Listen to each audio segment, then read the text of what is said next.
Olá, meus queridos irmãos, estamos muito felizes de poder iniciar mais um programa Abrindo a Bíblia na TV Mundo Maior, estudando o Evangelho de Jesus.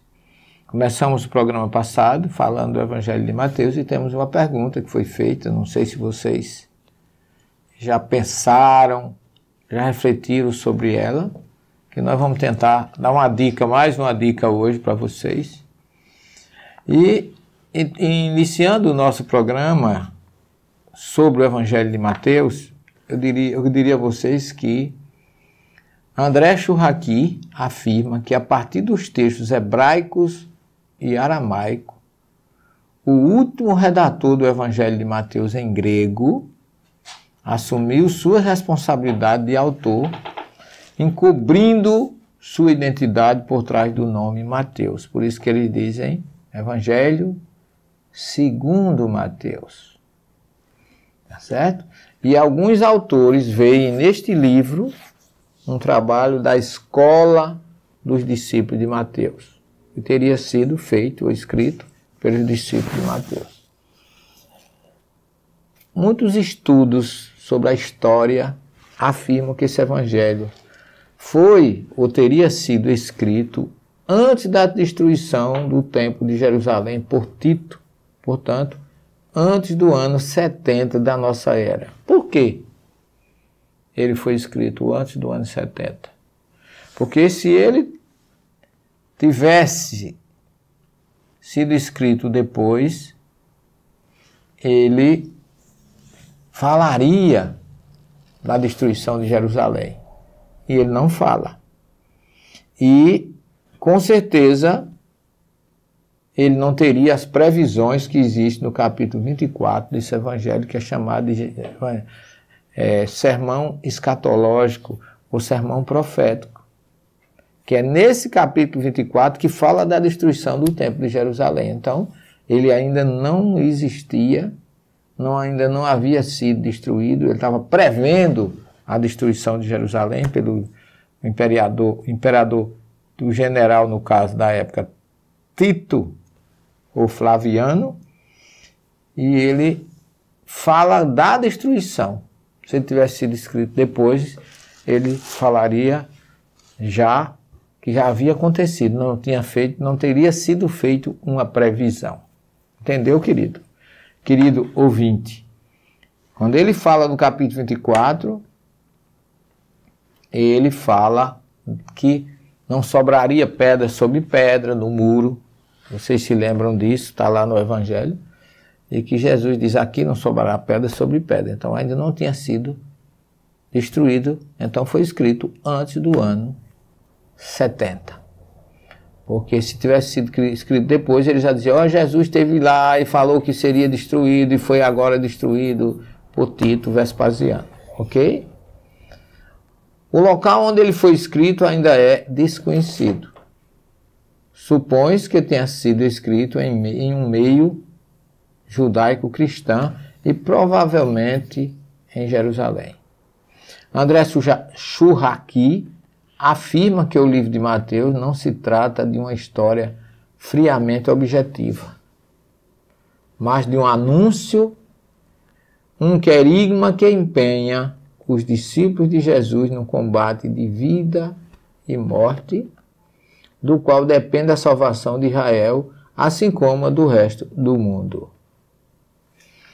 Em resumo, segundo Churraqui, o Evangelho de Mateus, nos seus como eu já falei, 1701 versículos, a vida de Jesus, de seu nascimento até sua morte, enfatizando sua atividade pública e sua morte.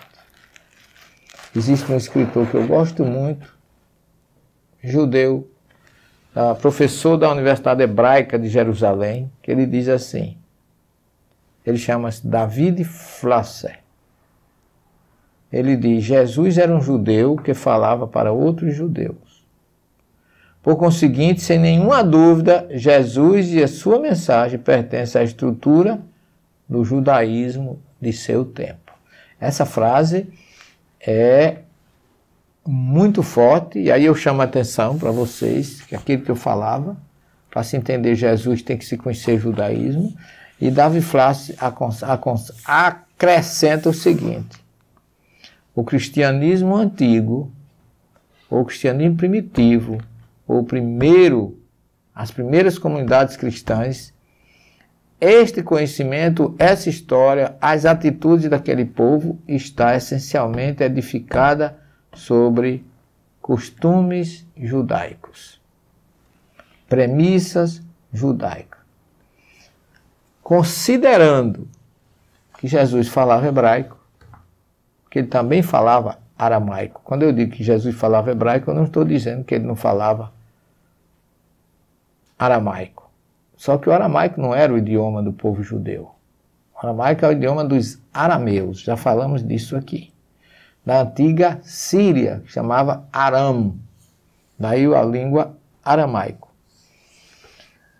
Considerando que ele falava hebraico e hoje sua mensagem só existe em grego, nós nos encontramos diante da maior das dificuldades. E a pergunta, sem sombra de dúvida, é: como entender o que Jesus realmente disse lá ao lago, ou às margens do lago de Genezaré, há 2000 anos? É essa resposta que buscamos incessantemente e dela não desistiremos. Hoje já se tem praticamente conceituadamente entendido e aceito pela maioria dos pesquisadores que a história das dificuldades do idioma deve ser considerada a mais grave de todas as encontradas até o presente. Segundo alguns pesquisadores, como André Churraqui, que eu já falei, Ernesto Renan, Russell Champlin e David Flasser, Jesus falava hebraico, nunca escreveu nada, e seus seguidores escreveram sua história e seus ensinamentos em grego.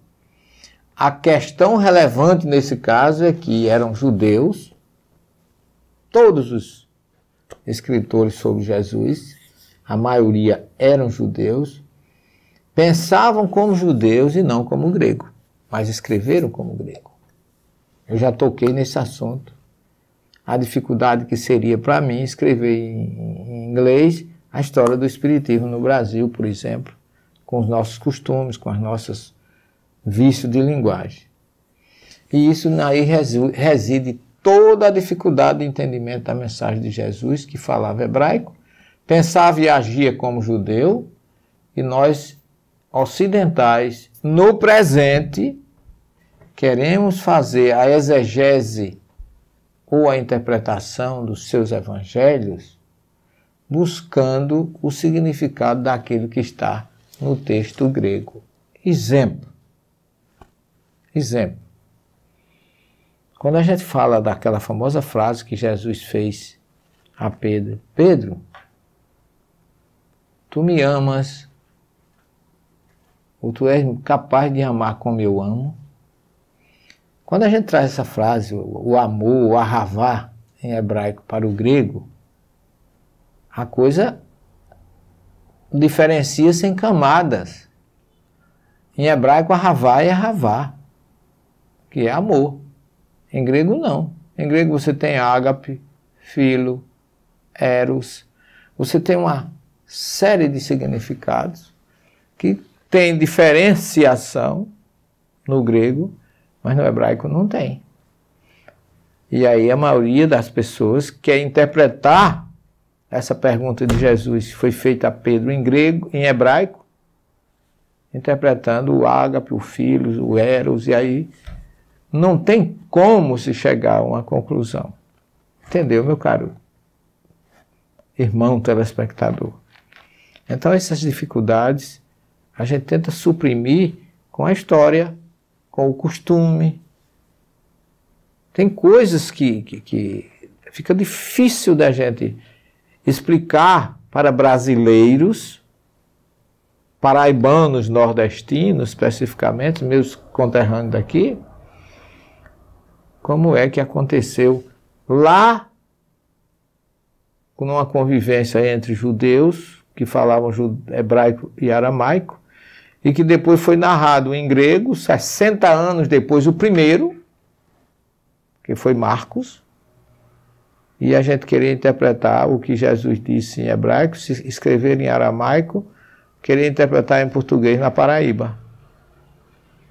Imagine que não é tão simples e tão fácil.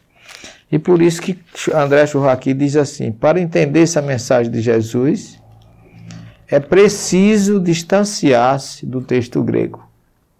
Não é curioso isso? E a gente só tem hoje em grego. Então fica difícil. Mas nós continuamos as nossas pesquisas dizendo para vocês que acreditamos que o primeiro evangelho foi escrito em hebraico e depois traduzido para o grego. É assim que a maioria hoje pensa com relação à mensagem de Jesus. Não saia daí, que a gente volta no minuto.